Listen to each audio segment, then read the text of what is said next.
ମିନୁ ଚଢ଼େଇ, ରାନୀ କାଉ ଆଉ ଲୁସି ପାରା ବହୁତ ଭଲ ସାଙ୍ଗ ଥିଲେ। ସେମାନେ ସବୁବେଳେ ଗୋଟିଏ ଗଛ ଉପରେ ବସି କଥାବାର୍ତ୍ତା ହେଉଥିଲେ। ଦିନେ ବୁଲବୁଲ ଜୋରେ ଉଡ଼ିକି ସେଠାକୁ ଆସିଲା।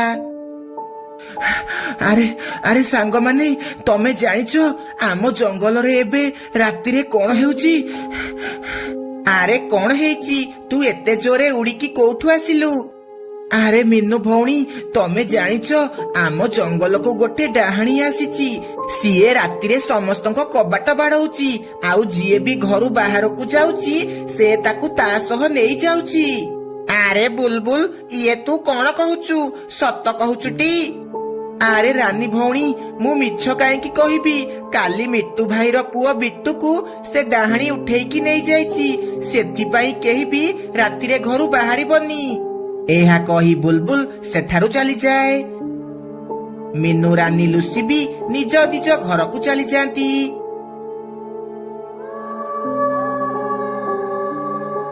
ରାତିରେ ରାନୀ ଆଉ ତା ପୁଅ ଜଗୁ ଘରେ ଆରାମସେ ଶୋଇଥିଲେ। ଅଧ ରାତିରେ ତାଙ୍କ ଘର କବାଟ କିଏ ଜୋରେ ଜୋରେ ବାଡ଼େଇବାକୁ ଲାଗେ। ରାନୀର ନିଦ ଅଚାନକ ଭାଙ୍ଗିଯାଏ। ଆରେ ଏତେ ରାତିରେ ମୋ ଘର କବାଟ କିଏ ବାଡ଼ଉଛି ନା କଣ? ନା, ମୁଁ ବୋଧେ ସ୍ୱପ୍ନ ଦେଖୁଛି। ଯଦି କାହାର ଦରକାର ଥିବ ସେ ଆଉ ଥରେ କବାଟ ବାଡ଼େଇବ। ଯାଉଛି ଶୋଇ ପଡ଼ିବି। ଏହା କହି ରାନୀ ଶୋଇ ପଡ଼େ।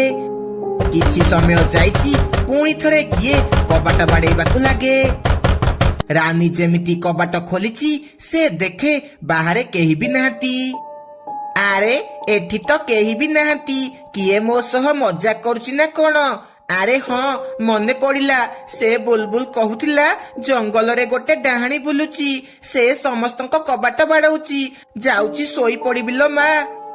ଏହା କହି ରାନୀ କବାଟ ବନ୍ଦ କରି ଶୋଇ ପଡ଼େ। ସକାଳୁ ରାନୀ ଯାଇ ତା ସାଙ୍ଗମାନଙ୍କୁ ସବୁ କଥା କୁହେ। ରାନୀ, ତୁ ଆମକୁ ମିଛ କଥା କହିକି ଡରଉଛୁ ନା? ନାଇଁ ମିନୁ, ମୁଁ ମିଛ କାହିଁକି କହିବି?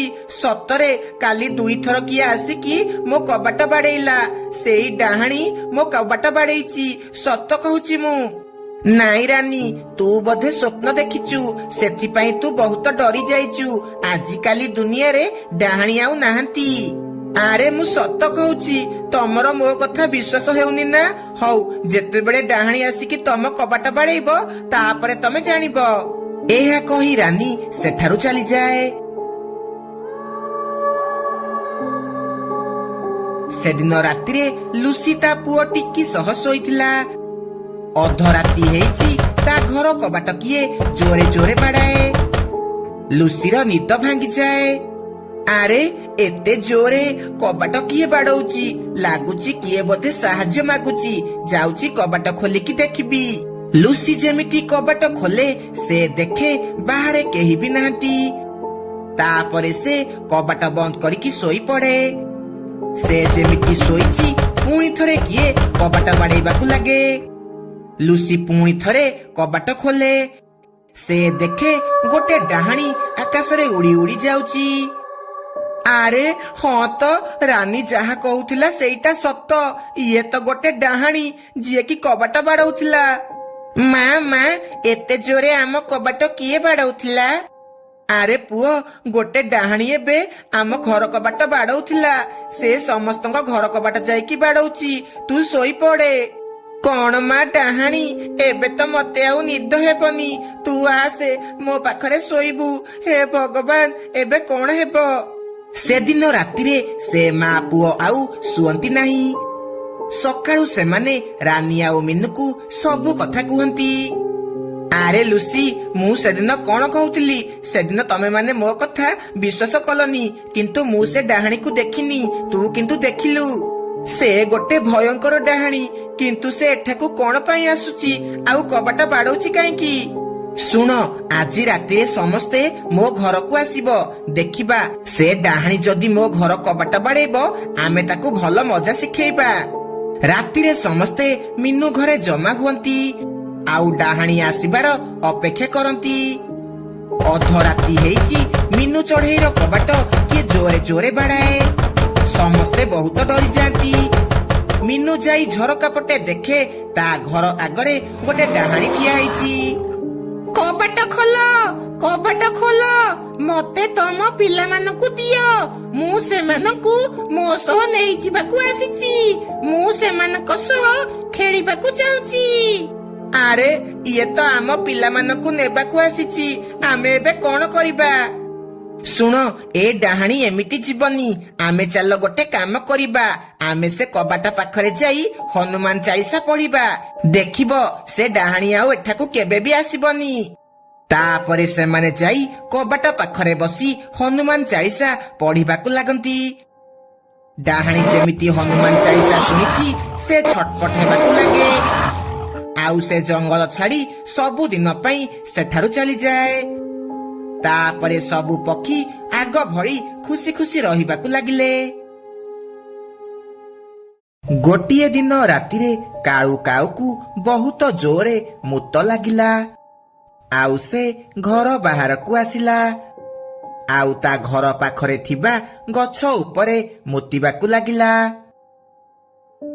ଓହୋ, କେତେ ଜୋରେ ମୁତ ଲାଗୁଥିଲା, ଆଉ ଟିକେ ସମୟ ଚାପିକି ରଖିଥିଲେ ମୋ ପେଟ ଫାଟି ଯାଇଥାନ୍ତା।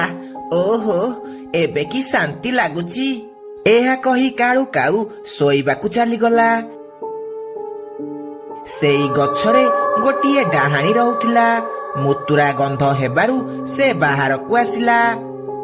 ହେ ବୋଉ, କି ଗନ୍ଧ ଲୋ ମା, ଛି ଛି, ଦିନ ବେଳେ ପୋକଡା କୁକୁର ଗୁଡାକ ଆସିକି ମୁତୁଛନ୍ତି, ଆଉ ରାତିରେ ମଦୁଆ କାଳୁ କାଉ ଆସିକି ମୁତୁଛି।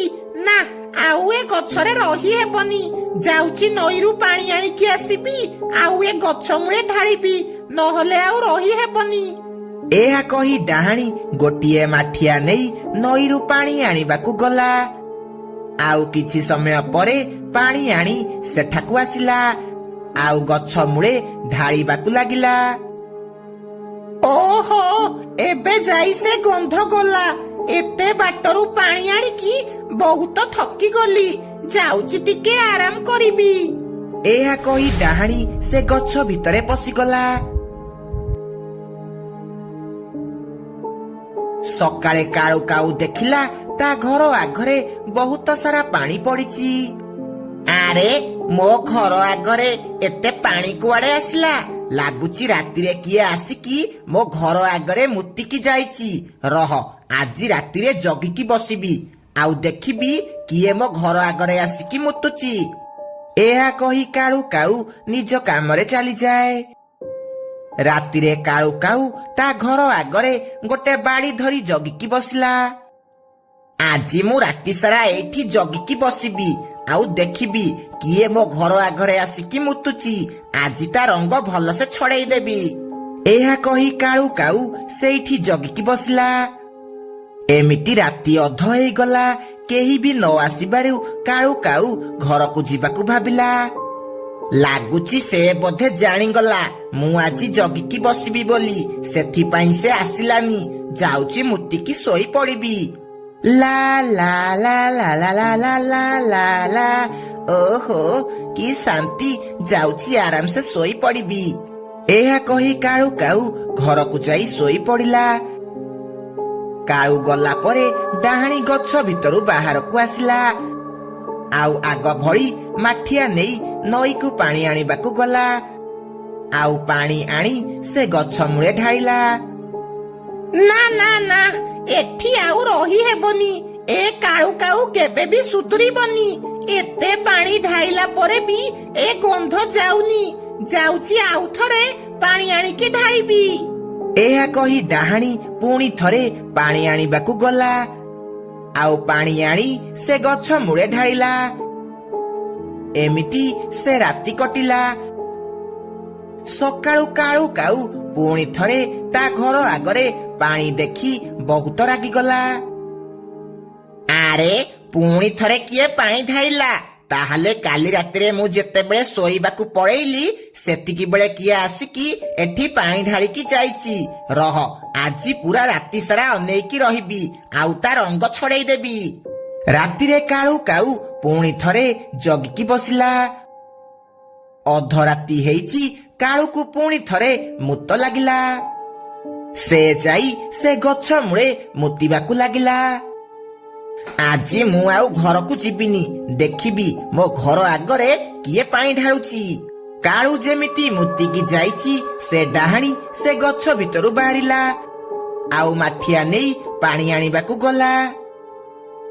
ଆରେ ଏ ସ୍ତ୍ରୀ ଲୋକଟା କିଏ? ଆଉ ଇଏ ମାଠିଆ ନେଇ କୁଆଡେ ଯାଉଛି?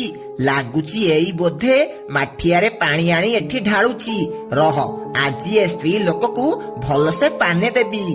କିଛି ସମୟ ପରେ ଡାହାଣୀ ପାଣି ଆଣିକି ଆସିଲା ଆଉ ସେ ଗଛ ମୂଳେ ପାଣି ଢାଳିଲା। ଏହା ଦେଖି କାଉ କାଉ ବହୁତ ରାଗିଗଲା ଆଉ ଗୋଟେ ବାଡ଼ି ଧରି ଡାହାଣୀକୁ ପଛପଟୁ ବାଡେଇବାକୁ ଲାଗିଲା। କିଏ କିଏ ମତେ ମାରୁଛି? ରହିଯା ରହିଯା, ନହେଲେ କିଛି ଭଲ ହେବନି। ଏହା କହି ଡାହାଣୀ ପଛକୁ ବୁଲି ପଡିଲା। ଡାହାଣୀର ଭୟଙ୍କର ମୁହଁ ଦେଖି କାଳୁ କାଉ ବହୁତ ଡରିଗଲା। ମୋର ଭୁଲ ହେଇଯାଇଛି, ମୋର ଭୁଲ ହେଇଯାଇଛି, ମତେ କ୍ଷମା କରିଦିଅ। ତମେ ଡାହାଣୀ ବୋଲି ମୁଁ ଜାଣିନଥିଲି, ମତେ ଛାଡି ଦିଅ। ମୁଁ ଭାବିଲି କିଏ ଆସିକି ମୋ ଘର ଦୁଆରେ ପାଣି ଢାଳୁଛି, ମତେ ଛାଡି ଦିଅ। ହଇରେ, ତୋର ଏତେ ସାହସ? ତୁ ଆସିକି ମତେ ମାରୁଛୁ? ତୋ ଯୋଗୁ ମୁଁ ଏଠି ଟିକିଏ ଶାନ୍ତିରେ ରହିପାରୁନି। ରାତିରେ ଆସିକି ମୁତି ଦଉଛୁ ଆଉ ମୁଁ ପାଣି ଢାଳୁଛି, ଆଉ ତୁ ମତେ ଆସିକି ବାଡଉଛୁ।